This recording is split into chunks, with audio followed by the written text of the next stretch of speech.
to this talk by Christoph. So yeah, we have Christoph Becker here joining us remotely from Canada, I believe, if that's correct. Yeah, yes, okay. that's correct. Thanks. On designing for just sustainability, is computing insolvent? Christoph is, are you full professor now? Yes, since today, basically.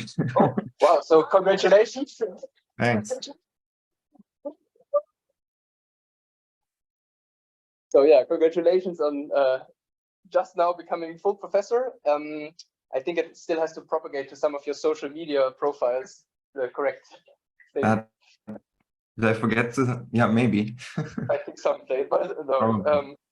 So Christoph is a full professor of information and at the School of Environment at the University of Toronto in Canada.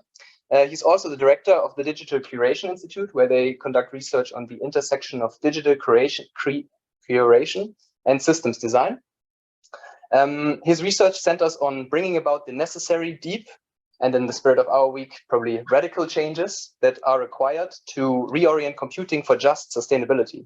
And with just sustainability, Christoph highlights the importance of both the need for sustainability and the need for social justice, which is a perfect match with the theme of our week here. So that's great. Great that we found Christoph for this talk. He's also the co-initiator of the Karlskrona Manifesto for Sustainability Design.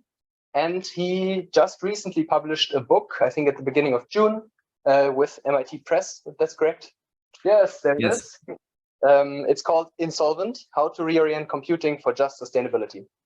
And with that, we're very excited that you're here, and the floor is yours. Thank you. Thank you for this very kind introduction. And thank you for everyone who is joining us. And it's really great to see you on a very small little preview in my Zoom on my screen there. Yeah, so as you said, this talk is very much about my book Insolvent, which is also available open access, not just in print. So I do hope you find it and read it. I did very much write it for you, I would say. And right now it's actually also the first day of my sabbatical, and it's 9 a.m. here. And I couldn't really think of a better way to start the sabbatical than to be here. So I'm really happy to be talking to you today, and thank you. Before I really begin, I want to do what we call a land acknowledgement here. I want to acknowledge that colonialism is not in the past, it is present, and it continues to shape our lives. The land on which the University of Toronto operates and on which I work and live is the traditional land of the Huron-Wendat, the Seneca, and the Mississaugas of the Credit River. They have lived with these lands for thousands of years, and today this land is still their home. Acknowledging that land is an indigenous protocol used to express gratitude to those who reside here and to honor the indigenous people who have lived and worked on this land historically and presently.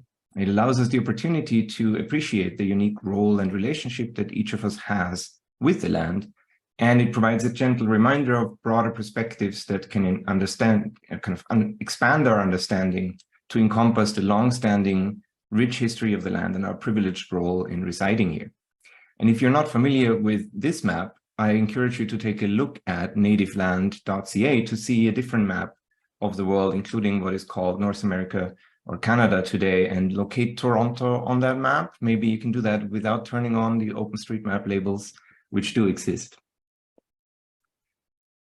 So for me, coming to realize that I'm a settler here was a quite uncomfortable grappling, nudged by encounters with others who helped me see beyond my horizon and understand better how the past shapes us and how the past continues. And in Insolvent, I talk about a concept I call the critical friends of computing. Those are fields like feminist science and technology studies and others that offer a productive, constructive relationship with computing, which really needs their insights. Now, critical friends tell us what others cannot or will not say, and we listen to them because we respect them and trust that they have our best interests at heart. So they might make us aware that a metaphor we use is rooted in ableism, or they might make us realize that our way of thinking is limiting the meaning of our work, or they might get us to read something that is really uncomfortable because they realize that we really need to grapple with the consequences of that. Now, it takes two for a friendship, and critical friendships are no exception. We need to listen as well. And that can be quite uncomfortable. But the critical friends critique because they care. And when I critique today and in other moments. Usually it's also because I care. Just want to say that. And so last week, I wondered actually why exactly we call it a keynote, and I looked that up. And so I'd like you to also think about this for a moment. Maybe it's obvious to you, maybe not so much. So just think about it for a moment. Why do we call it that? And I want to use this to illustrate something that we need for this talk. So we know that a keynote is a talk that establishes a conference's theme or sets the mood. Why do we call it keynote? The term actually comes from music. In music, it's the lowest, the basic note or tone of a scale or key that is played at the beginning to make sure that everyone who's playing knows what scale or what key the piece is played in. And so we use a term from a domain that was established before to explain a newer idea that isn't so clear yet, and that is the nature of metaphor, concept mapping. And so over time, the metaphor often disappears and we don't notice anymore that it is a metaphor until we start paying attention again. And so metaphors are not just figures of speech, they're actually a ubiquitous mechanism of our thought and language. We use metaphor all the time. For example, someone might say, we've come a long way since the beginning of this meeting, even though no one has left the room. And you might say something very similar in a few days or at the end of today, even though you're still in the same place. So we use travel or physical movement, which is a concept we have immediate experience with, to explain an intangible domain of learning or mutual understanding that is much harder to grasp. That team on the photo here is at a different place. Their views have changed. They see things differently now, all of which is metaphor. And I kind of hope that you will maybe see computing in a slightly different light after my talk, even though you will not change the lighting in the room. So the nature of metaphor is concept mapping. And the book on the right is a fantastic summer read. If you haven't read it yet, I can recommend it very much. And it shows that through many layers, metaphors ultimately ground even sophisticated scientific theories in our cultural and physical experience. So those domain mappings very much structure our thinking, and they have the power to define reality through a network of entailments, which always highlight some features of reality and hide others. And so I'd like you to park that thought, because we'll need that later. So this talk is, of course, not primarily about metaphor, but about sustainability and climate change and ICT, of course. And we're all here because we're concerned, and we're not alone. Tech workers know that the climate crisis is here. A report released last month suggests that 92% of software practitioners are concerned about climate change. And as I'm speaking, the sky outside in Toronto is heavy with smoke from forest fires that are 1,000 kilometers away. The planet is really burning, and we do need to make changes. We have to change things. I believe you all agree we must change things. And that's why we're all here today, so to say. And we all work in and with IT or with computing. So naturally, we want to see how tech can help with that. And for the record, I did 4 degrees in computer science. And I sometimes joke that I'm still recovering from that, but I also still love computing. But if you want to understand how tech can help with sustainability, we can't start with tech. We need to start with understanding sustainability. And sustainability, the capacity to endure, most importantly, the capacity of our planet and its ecosystems to endure, it's complicated. You already know that. But we can say that it's complex in a few ways. On the one hand, the subject is complex because we have to consider environmental aspects such as the safe planetary space, together with social factors, economic questions, technical decisions, and other aspects of technology design. Second, the social situation is complex too, because we're dealing with longer-term global issues where collective action is needed, our individual influence is fragmented, and some of us have much more influence than others. And third, it's ethically complex for several reasons, but especially 2. One is that people with different perspectives may not only disagree about facts and about values, but about how they interpret the world to begin with, and what kind of facts and what kind of values matter to the situation, and where to draw the boundary of their discussion. And there's sometimes no common ground between their position, because those positions are incommensurable positions. And 2, there is an asymmetry in how some people and other living beings are much more vulnerable than others. The past influences us and future generations, but we cannot influence the past. Those who live in a future of collapse cannot reach back into the past to hold us responsible. And that creates moral hazards that we have to account for. Now, computing can very much help with number one here, but the other ones, we have to think about that. Now, as the subtitle of my book suggests, Insolvent is about reorienting, and this week's summer school is about radical change. So I think all that implies that we're not headed in the right direction. And I think everyone in the room and whoever is watching online probably already agrees with that. So I'm going to skip that part really. But I want to clarify the term just sustainability just a bit. So first, the impact of environmental destruction always disproportionately affects those who are already vulnerable and non-human nature more than those who are most responsible. No billionaire becomes houseless because of a forest fire. Now, just sustainability encapsulates the understanding that environmental sustainability is never just about the environment. It's always a question of equity and justice too. Or as Agiman and others put it in their book, Just Sustainability, that really introduced that, a poor environment is not only a symptom of existing injustice, rather a functioning environment provides the necessary conditions to achieve social justice. And so the framing of just sustainabilities serves as a reminder that the two are always entangled. And environmental sustainability cannot be treated as detached from social justice. And in the term just sustainability, the two meet. Or in the words of Jason Hickley, justice is a key to solving the climate crisis. And of course, others have said similar things. So, and second, IT has a conflicted relationship to sustainability and justice.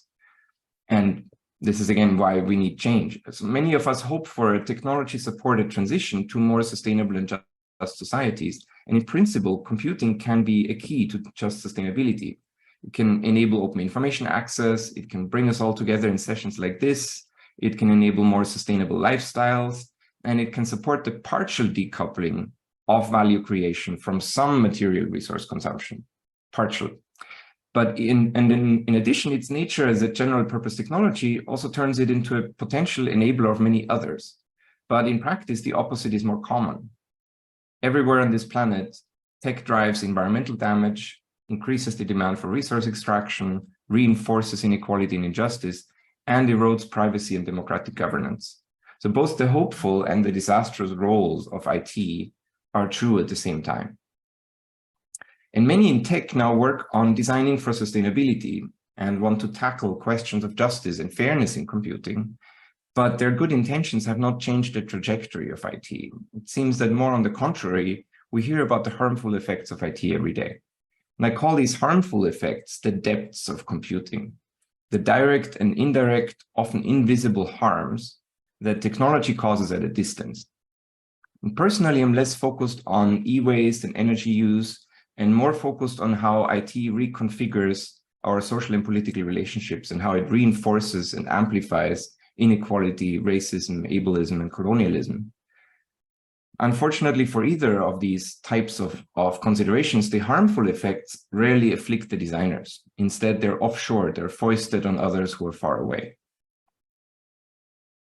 Now, the depths of computing are mounting, but computing has kind of gotten away with externalizing these depths. And I still love technology, I still love computing, but I believe that right now it is stuck and we really need to change its direction. And so when it comes to handling domain complexity of these three aspects here, computing is very well suited to help. But how well equipped is it really to handle the social and ethical complexity of just sustainability? That's what we need to talk about a little more. And so just sustainability brings the things that are far away into our focus. The effects of design choices are dispersed in time and place. A Canadian's decision to invest in Bitcoin affects e-waste recyclers in Bangladesh months later. One study calculated that each dollar of Bitcoin causes about $1 of health damages in the US and China alone. And that is only if you count very specific types of health damages in dollars, which is already problematic. Similarly, the decisions of travelers to use Airbnb has enabled behavioral shifts in investors, and these two shifts reinforced each other and have significantly worsened the urban housing crisis in places like Toronto and many other cities. But the social and temporal distance between design choices and technology and their far-reaching effects hides these harms. It entails uncertainty. Outcomes are not certain, but have probabilities. It also causes ambiguity, which is not just uncertainty about uncertainty, but it also implies that the meaning of what will occur is not fixed and needs to be interpreted. And finally, it entails asymmetric power. Those who are alive today, especially, and those especially with power, hold that power asymmetrically over the poor, over non-human nature, and over the future. And those who are affected by technology development have often little means of influencing the design decisions. In the case of future generations, they have no way at all to hold us accountable. Today, like each day, about 385,000 babies are born on the edge of an abyss. They cannot hold us or our parents accountable for what we did yesterday to destroy their habitat and their future. So the situation entails what is called asymmetric vulnerability. And one could say that these distant stakeholders carry the depths of computing. And because of this asymmetric vulnerability, the deepest challenge of just sustainability is not technical or scientific, but ethical. As Gardiner writes, what matters most is what we do to protect those vulnerable to our actions and unable to hold us accountable, especially the global poor, future generations, and non-human nature. So because harms are dispersed temporally and spatially, because the vulnerability to those harms is always asymmetric, it's very easy for those who design tech to disregard the debts that their choices incur. Economically, that's because the debts are paid by someone else. Cognitively, those debts seem far away, and that changes how we think about them. And ethically, those who design are typically privileged and biased in their own favor. And Gardiner writes in a different place, our position is not that of neutral observers, but rather we're judges in our own case with no one to properly hold us accountable. So that there is a moral hazard that we have to account for when we think about what is going on in technology. And this is why just sustainability really challenges how we think about technology. Designing for just sustainability asks us to reflect on how we think about technology and its role in our societies. And it puts center stage the importance of a systemic understanding that always views technical systems in their social, ecological, cultural context and history. Now, on the one side, it's widely acknowledged now that there is a mutual relationship between technologies and social life. We know that scientific and technical artifacts are social constructions, and we know that all the social relationships that make up what we might call society are mediated and configured by technology. For example, the technology of this session right now configures who can see what, who is heard, who can contact whom. And of course, at the same time, that's the product of a historical development of broadcasting and online video and the result of many design and development choices that are made in the production and installation and use of the systems that we use now. And so if we design for just sustainability, we need to understand both at the same time. We need to understand how technologies are social and how modern societies are technological. So we have to combine that conversation about how computing shapes our lives with the close and critical look at how it comes to life. So is the tech world ready to do that? Well, I probably kind of gave it away. So unfortunately, I believe that in its current dominant form, it is not. And I find that I've kind of learned this in three different ways. Personally, my own computer science education and industry experience, it didn't just not prepare me for this. It made it more difficult for me to see what was really going on. I'd say that it narrowed my view by equipping me with a set of beliefs and metaphors that structured my thinking and really distorted what I could talk about. It gave me this false sense that working on sustainability as a computer scientist means basically to solve difficult problems of sustainability with a rational, science-based approach to designing and engineering technology. So kind of one problem at a time, we get closer to a sustainable world by solving one problem at a time. That's the story. And so it took me quite a long time to climb outside the box that my education put me in, so I could see how limited that view was. And it took a lot of reading. That's kind of number two, I guess. And the third is that in practice, I've seen time and again that smart people around me with the very best intentions, like me, still struggle to find the perspective and direction for their work that is genuinely conducive for just sustainability. And so at the heart of Insolvent is the story of how that is shaped by the nature of computing and the way of thinking in computing. And so pardon the simplifications I'm making here, but computer science essentially understands itself as the foundational discipline of computing that studies the use of computers to systematically solve problems. That's the central mission restated recently by a task force of CS education. And many, but not all, of course, computer scientists see the essence of computer science in what's called computational thinking, a powerful toolbox of algorithmic mechanisms that can be used to solve problems. Computational thinking is amazing. It's very powerful. It's also what really got me into the field of computing. But the thing is that computational thinking really does not give us any support in handling the social and ethical complexity of designing for just sustainability. On the contrary, it kind of makes it appear as if it was all technical. And as a result, a recent study also attests that the field of computer science has not really come to the full realization that it now deals with problems that exceed its traditional field of competency. And so what I see time and again is something really quite dangerous. You have computer scientists and designers and startup companies who do work on issues of sustainability and justice, but they treat them as if they were technical problems. And the effects, the outcomes are often devastating, but rarely to those who caused them. Here's how Dr. Timnit Gebro, co-founder of the Diversity in AI Research Institute, puts it. The hardest thing to change is the cultural attitude of scientists. Scientists, like her and me and many of you, we're some of the most dangerous people in the world because we have this illusion of objectivity, of meritocracy, of searching for objective truth. And so I felt quite stuck for a few years, but at some point, I did spend a lot of time reading into areas like sustainability sciences, critical social theory, history and philosophy of technology and psychology and so on. And I began to understand, or at least believe, why computing is so stuck. And I want to focus here on the way of thinking, not on the structural conditions of capitalism. Those are just as important, but in a way, we can't really talk about them while we're boxed in. That kind of has to come afterwards. And when we focus on that, if I put it very simply, computing is stuck in ill-conceived assumptions about the nature of problems, the history and politics of technology, the workings of the human mind, and what it really means to design.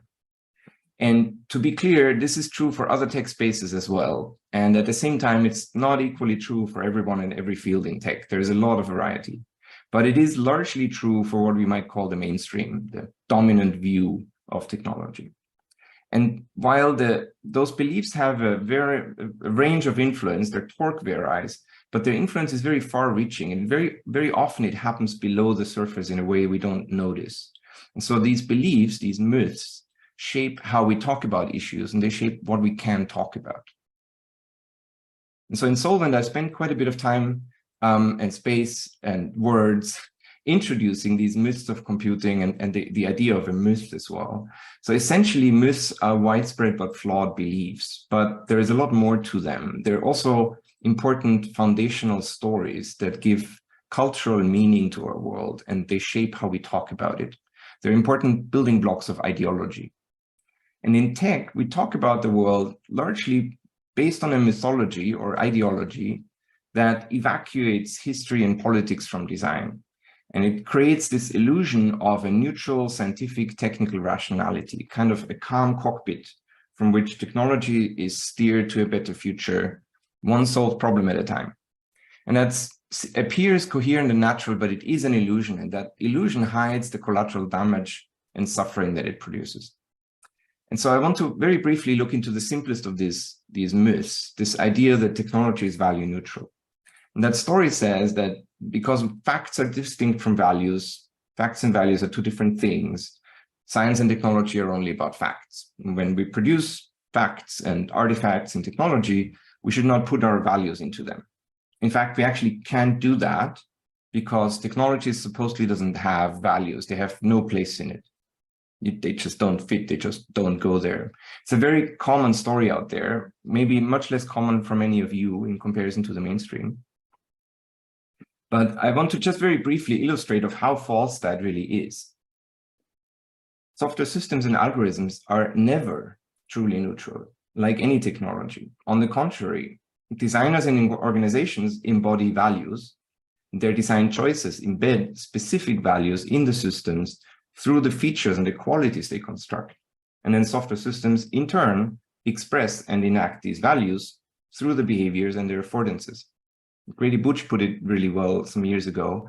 Every line of code represents a moral decision. Every bit of data collected, analyzed, and visualized has moral implications. And only some of the implications are immediately obvious. In this example, if we select a Boolean as the type for the gender variable, that's a choice, and there's not a neutral one. It embeds the conservative value of binary gender stereotypes into the material artifact of code, and then it will inevitably lead to some situations in which a person who does not conform to that stereotype will experience the torque of that. For example, airport body scanners tend to flag trans people as suspicious, as Costanza Cioc explained very well in Design Justice. But the opposite, if we don't choose a Boolean, but a more appropriate type for that variable, or if we refrain from collecting data about gender, that is also not a neutral choice. That explicitly considers the value of gender-sensitive technology design and enacts that value in code. There's no neutral ground. Every choice we make turns values into facts. But the myth of value-neutral technology hides that by diminishing the roles that values play in determining the shape of technological artifacts and making it appear as if the places where values do occur are bugs or errors from some supposedly ideal, rational design. But as philosopher of technology Andrew Feinberg put it, values are not the opposite of facts. Values really are the facts of the future. Technology shapes social reality through the functions and affordances and effects that it has, so its values have significant reach. Because they're expressed in technological artifacts that result from the choices we make, technology designers making these choices cannot evade moral responsibility. So there are many layers to this argument. We need to look closely at how exactly values become facts in design.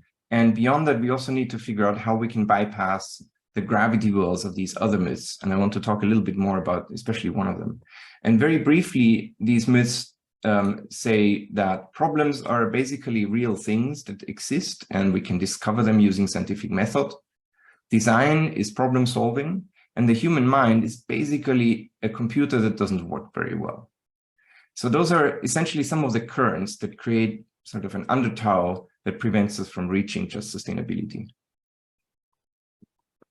And together, these myths cause computing to be what I call insolvent, unable to pay back the debts that it owes to the planet and its societies. Now, the consequences of these myths are often subtle, but they're really quite far-reaching and ultimately quite devastating. And to illustrate that a little more, I want to look at one of the most progressive computing communities, and I think quite a few of you were there just a few weeks ago. And there was one paper written around the question if ChatGPT could radically reimagine our world based on prompts like degrowth, post-growth, donut economics, etc. And so I'm not bringing this up to dunk on the author of the paper and anyone. It's more the reverse. I want to illustrate in that spirit of critical friendship how misleading metaphors and myths can pervade even the most progressive corners of computing and really mislead us in what we talk about. And so if you look at the paper, there's a close look at this, the sentence in the abstract of this recent paper here. And that sentence says that a tool is born and trained in a growth as progress world. Maybe think of the phrase born and raised in England or something like that. It's quite amazing. I want you to sit with that image for a moment. And to help with that, here is the definition of birth. Now, tools are, of course, not born. They don't emerge from the body of their mother to begin life as a physically separate being. They're produced. But when we use metaphor, we import the concepts that are entailed by the metaphor we import.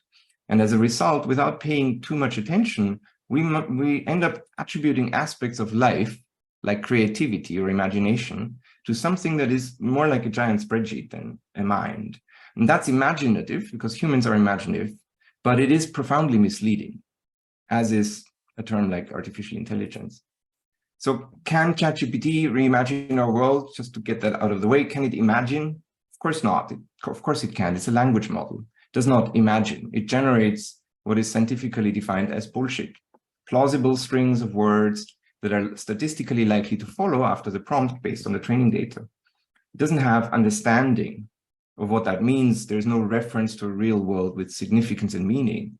And of course, if a prompt for such a tool mentions a term like degrowth that activates a vocabulary and phrases, and what is spewed out will on the surface look plausible until we look closely and ask for references or check anything. So referring to the human mind, which we don't understand all that well, but we have experience with, to describe artificial intelligence, that's a metaphor. And it's very misleading, but it's been very convenient for the AI industry and its salespeople, and it has been so for about 67 years. But algorithms like ChatGPT do not think and they don't dream. They don't lie and they don't pretend. They don't hallucinate and they don't imagine. Those are things that humans do. ChatGPT is more like a giant spreadsheet than a mind. So using deeply human metaphors is a fundamental mistake that distorts what we can talk about in this situation. And it's built on this unspoken equivalence of the mind and the computer. Unfortunately, it's all over the media and academic research. There's been many pieces in the media since ChatGPT came out using terms like hallucination or asking, for example, what kind of mind does ChatGPT have? None, of course, it's not a mind. So a few years ago, the famous stochastic parrots paper introduced a different metaphor, and it was a really striking metaphor, so it remains more visible as a metaphor. That's a strategic choice. It's much better than AI as a term, but it's maybe not fair to parrots, because I think parrots very likely do imagine. But when we become aware of our metaphors, we can notice what they entail. We can notice their entailments, and we can begin to counter the moments when they mislead us. So the metaphors of computers as human-like agents underpins a lot of hype and confusion about the abilities of computers and how they compare to ours. The truth is there is no AI. Nothing we have deserves that name. But it also leads to a very poor understanding of ourselves as flawed computers. If our base model for understanding thought is the computer, then we get a situation where human strengths like empathy or situational awareness or reflective judgment, they appear almost irrational because they don't fit in the framework of rationality, but they're precisely the strengths that we need to build on to work for sustainability and justice.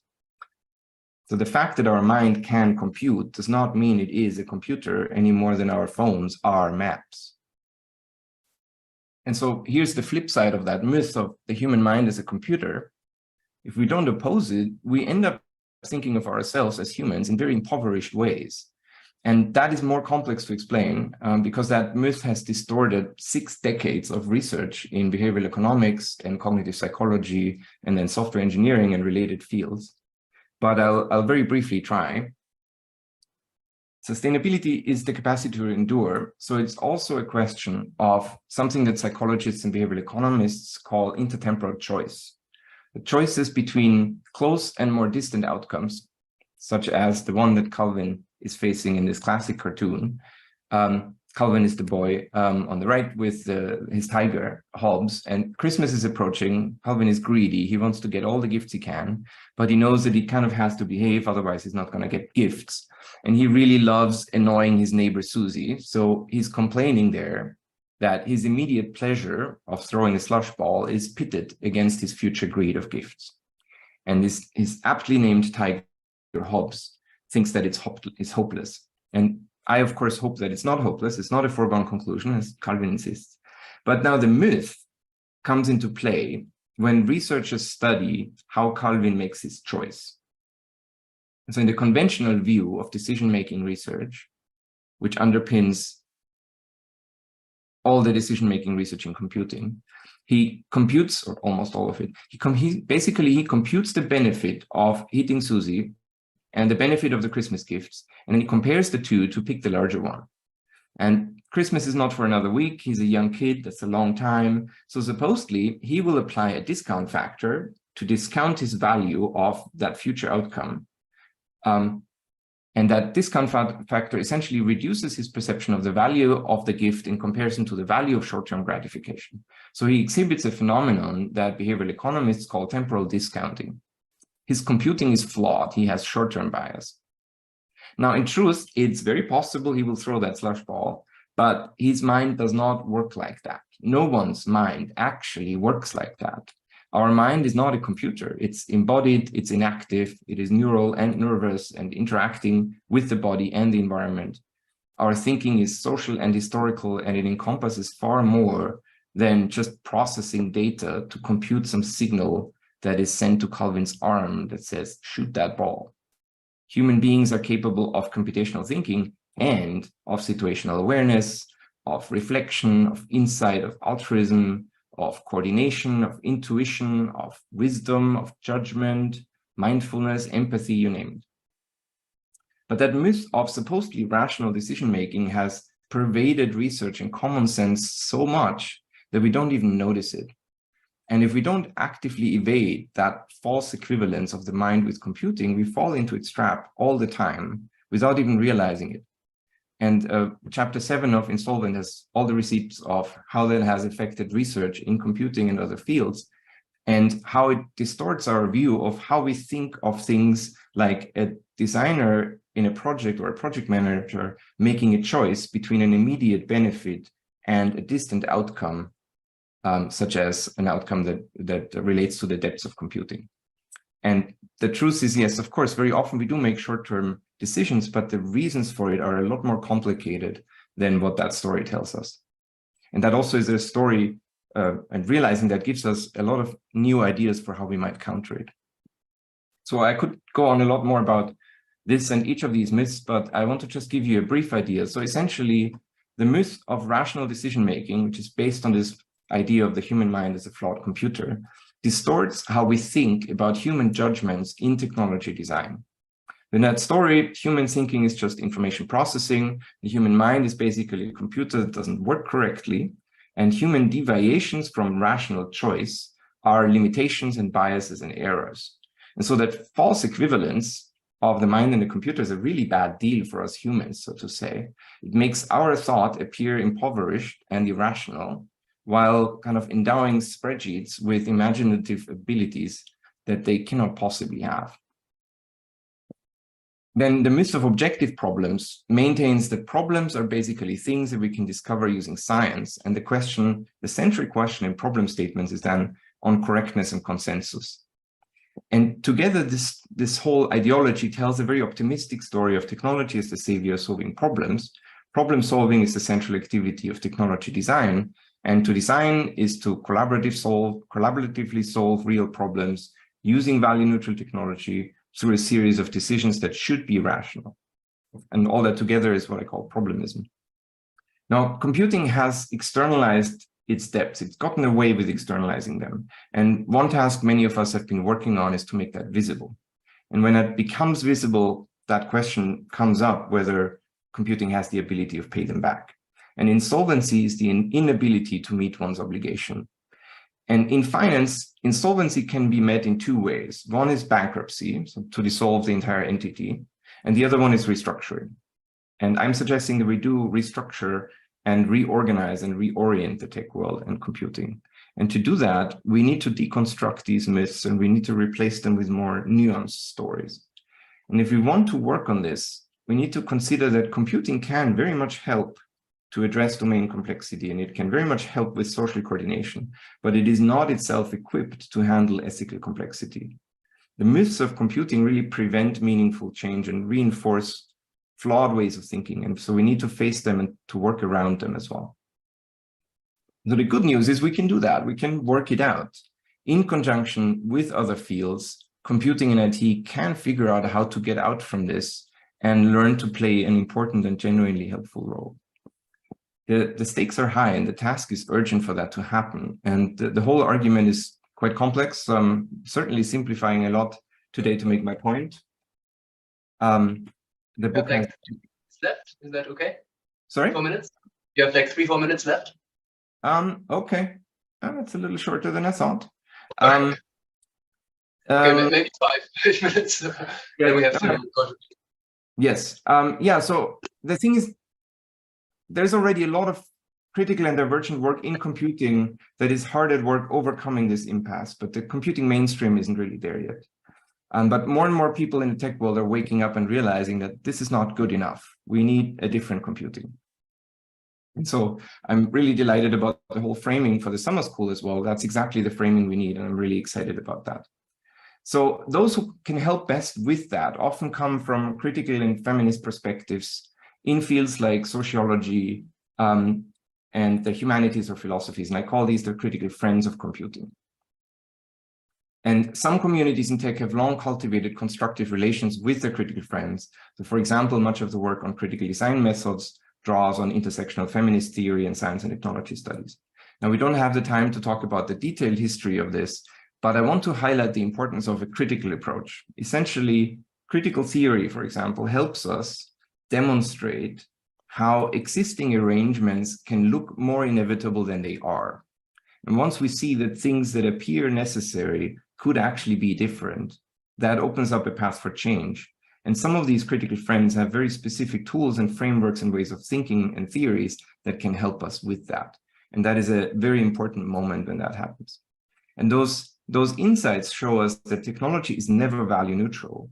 So we need to consider how values shape it and whose values get expressed in it. It shows us that the human mind is capable of reflection and judgment and empathy and foresight and more. So we need to consider how we can amplify our abilities to think long-term and think collectively.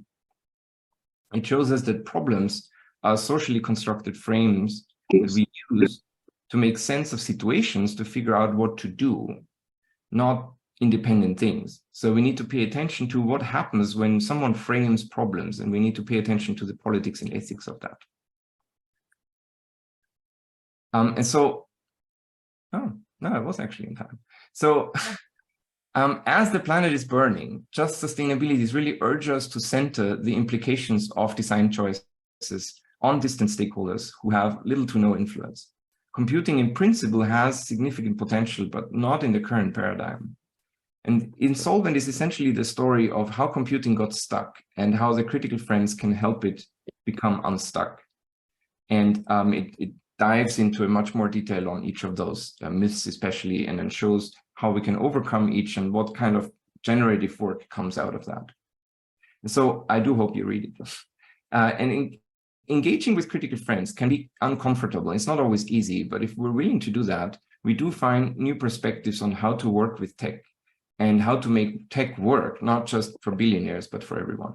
So I do hope you take the opportunity to build some critical friendships, possibly starting today with someone at the summer school who is in a different field than you maybe. And I'm really counting on you to achieve and to make progress on that transformative change that is necessary to turn IT into a force for sustainability and justice. Thank you for listening. Thank you so much.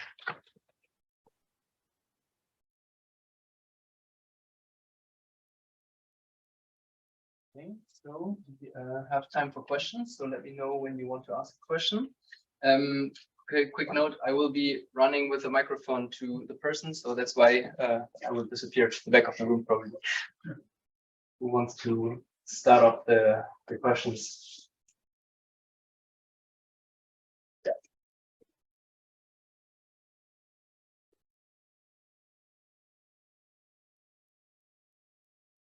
Hi, Christoph, it's Johanna. Really nice to listen to your talk, and I'm really looking forward to reading your book, and in particularly to learn a bit more about the critical friends that you find maybe in particular helpful. So you named a few, and maybe in the end we were like, it's running out of time. So from your experience, which, I mean, it's maybe not a nice question to ask, but which of your critical friends did you find the most helpful? Do you maybe have some, like, I mean, in particular, when it comes to like the tech topic we were talking about, is there some school of thought you found the most helpful, for example?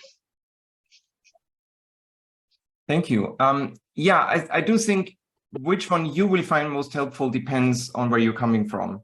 For me, what has been initially extremely helpful was critical systems thinking, which is a branch of systems thinking that has built a lot on critical theory, first the Frankfurt School and later others, and then also feminism, feminist theory.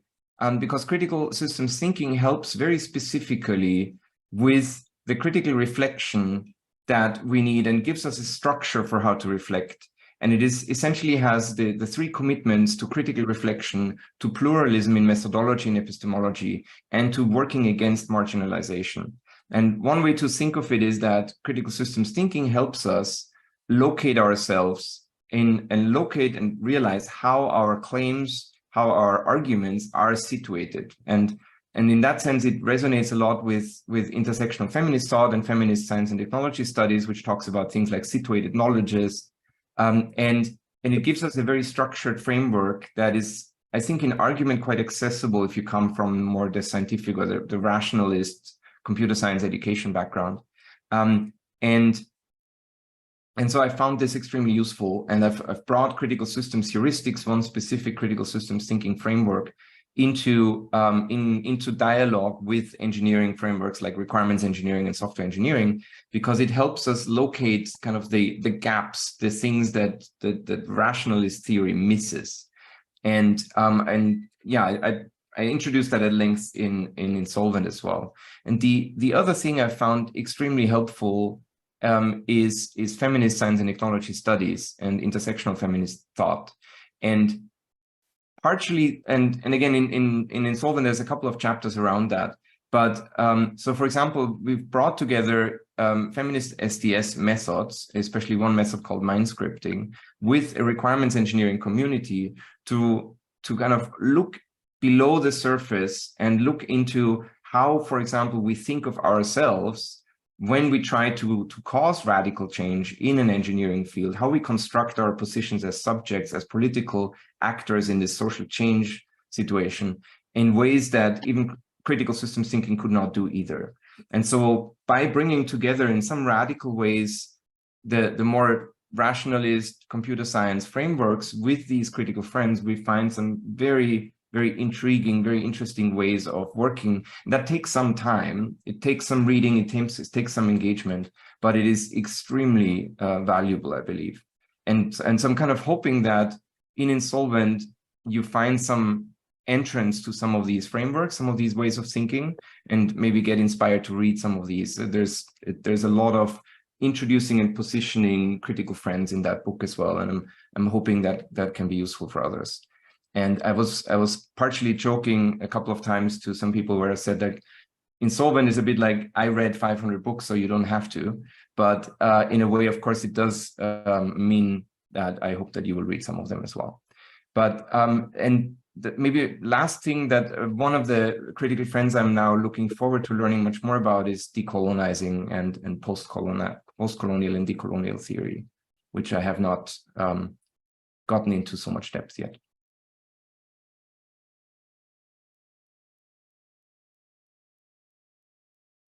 Hi, this is Srinjoy Mitra. I'm from University of Edinburgh. I'm not a PhD student, so you cannot see me. So I'm probably not the cohort you thought you were addressing. I'm an academic as well, and I work in electronics and you in computing. So, but your talk was interesting, but I also will emphasize with almost everything you said. But I'm trying to be a little more critical in one aspect, where your tacit assumption or your implicit idea that computer scientists have a role to play in sustainability is something I'm trying to push back. Why is this assumption in you or me as well? So do electronics engineers or computer scientists have an important role to play? Or maybe we should go out of business. There shouldn't be as many computer scientists, there shouldn't be as many electronics engineers. There are, of course, we don't try to find out how people who are academics who want a better way of intoxicating with tobacco in job anymore, or someone who is doing, let's say, human cloning are not in job anymore. So, this is the question I'm trying to understand myself. We do need some people to understand what is a good way of doing computing science or electronics, but do we need that many people? Do we need this? Do these people have a role at all? Excellent point. Also sounds like very much brought up in the spirit of critical friendship, which I like a lot. So, so yeah, I think there are two things to this. I think one is that I don't believe that we should, like, that computer scientists should lead much of this necessary social transformation. We're woefully ill-equipped to understand large-scale social change, for example. I just do think that we do bring some interesting things to the table, but we need to bring them to the table as a humble offer for a tool that may or may not be useful. And so, for example, it might one of the consequences there is that I think that even, for example, if there is a grant opportunity, even if a computer scientist actually gets the grant, maybe it shouldn't be the computer scientist leading that. If the grant is about degrowth, for example, or if the grant is about community well-being, then it should be a community or someone more qualified to work with the community to be really the lead for that grant. And in my personal work, I've been trying to instantiate that kind of commitment, and I'm curious where that will lead.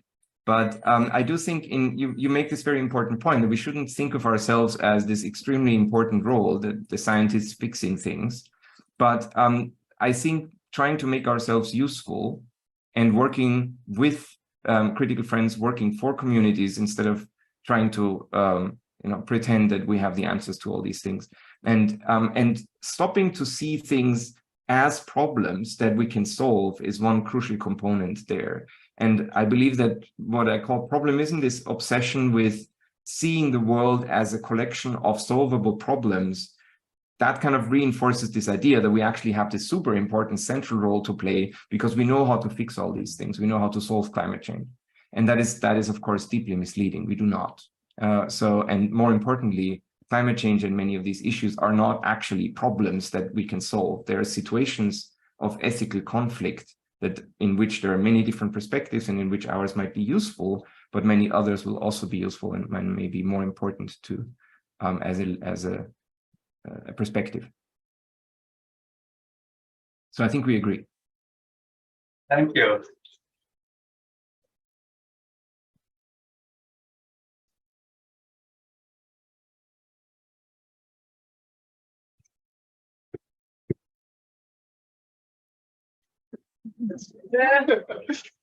Now you're at least visible. Hello, Professor. Yeah. So, I mean, as you mentioned about your book, I mean, what I'm wondering is, like, your book seems much more one-sided, like it's being very critical about the technology and like why ChatGPT is this, ChatGPT is that. But like, can you also create a balanced argument, like why ChatGPT is also good or why technology is doing such a good things for the society? Because as you talk about already, like it's critical thinking, but it's more like, to me, like the book is more about only one side. Can you also create a balanced argument that technology is also good? I also create a good part in the working of the economy or other aspects. Yeah, so a couple of things. I think the talk may have been more imbalanced than the book is, in a sense, because I focused on one thing, limited time. I do think that the positive side is already so dominant and so ubiquitous that it does create a balancing situation by counteracting that. But specifically about ChatGPT, it's a little hard to say a lot of positive things about something that just generates nonsense and pretends to look plausible. So I might not do that. Just like I will not say anything positive about something like Bitcoin, which is just an abomination. But I'm happy to say something positive about computing. Computing can play many useful roles. But I think maybe if you look at the bottom line, it is a lot less positive than what is often presented. But for example, it's very clear that we understand climate change as well as we do in very significant parts because we have sophisticated computational models, simulations, and so on. Computing is also extremely, extremely helpful in large-scale social coordination, or in, for example, curating information and visualizing information and analyzing information, or in, for example, building large-scale crowdsourced systems to hold fossil fuel accountable or to monitor overfishing in international waters. There's a lot of potential to use smartly deployed, wisely designed IT to help with those fundamental shifts that we need. And so I've decided to cut that out of this talk because I had this impression that you already know these things. I don't need to repeat them to you. But I do think, and as I said, I still love computing, and I do very much critique the parts that are problematic because I care about that. And so just as one example, we just released a tool together with our colleagues in Montreal. Let me just show you that. And this is just an early version, but here's one way in which we try to make ourselves useful with a tool called CurbCut Toronto, which is a result of a collaboration with the urban governance group in Montreal, which designed the initial CurbCut. The original CurbCut is, let me go back, there is Montreal and Toronto now. We just released this last week. And so this specific tool is essentially a platform to curate and analyze and visualize information relating to the environment and social justice in a city. And we can do various different things with that, but it's essentially, let me just show you one little thing. We can look at, for example, one of the things that I find quite interesting is how many people share one tree.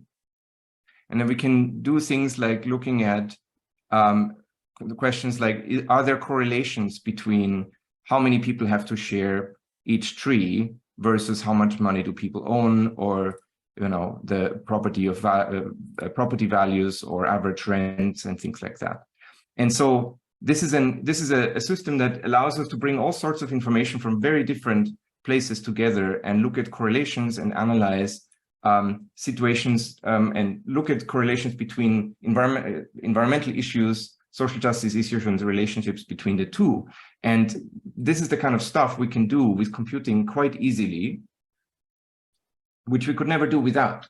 And we can make this publicly accessible to anyone on the planet, which we could never do without. And we can use that to support community advocacy and policymaking in ways that we could not do without computing. But now we have for example, we have a new grant in which we try to see how this could actually be useful for community advocacy. And we did get a grant for that. And in that grant, the tech people are not the ones in charge, the communities are in charge. And if that tool has to go away for the community to survive and thrive, then the tool should go away. It should be the community that has to say in what is happening here, not the technologists.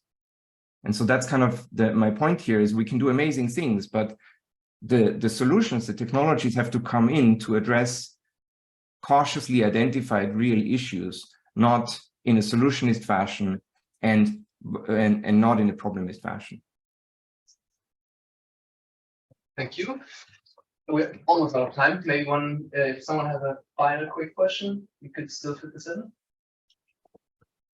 No, okay. Otherwise, maybe from my side, sounds like you have like some kind of toolbox also to apply, a deep transformative new way of approaching, for example, research projects. Could you maybe give people who are in many cases still at the early stages of their academic careers like a glimpse of that, or how you approach doing fundamentally different research? Yeah. Now I'll have to be cautious not to launch into another 20-minute talk now.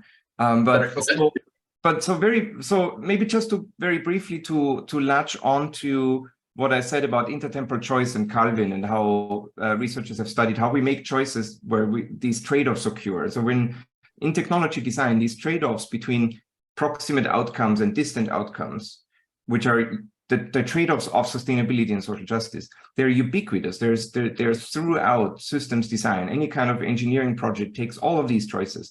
And what we've done in the past few years is look at how this research has worked and discover to our disdain or shock how flawed a lot of these ideas are. For example, how technical debt is managed in software projects is almost exclusively based on this very flawed idea that people do temporal discounting, that people are basically flawed computers. And if we change that, and if we look at it more through macrocognition and through naturalistic decision-making research, we get this entirely new way of thinking about how people incur technical debt, sustainability debt, and so on.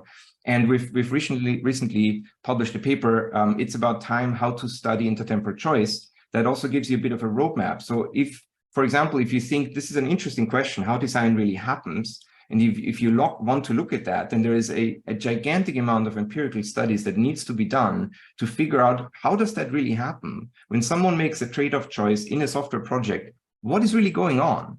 And psychology has methods for us to look at that, but it doesn't have the perfect explanation already for how people actually make these choices. And these myths have seriously distorted 5 decades of behavioral economics research, as behavioral economics has realized and is now changing. But that change has only begun to influence how we think about design choices and engineering choices. And so there's that, for example, is a huge part of what I'm now looking forward to do in the next years as well. And there's one chapter in the book, and there's a recent paper, How to Study Intertemporal Choice, which gives you methods and ideas. And if you want to study any of that, or in general, if you want to have a chat, I'm really happy to chat. And if you have any thoughts about Insolvent or, and so on, I'm really happy if you reach out and want to have a chat. But yeah, so in the book, there's a couple of, the last 3 chapters are really about what are the consequences of working with critical friends, what do we learn, and how does that influence research in requirements engineering, in software engineering, in decision making, and how does that maybe shift our perspective with respect to ethics and professional and social responsibility of computing professionals. Perfect. Thank you so much. So let's give another round of applause.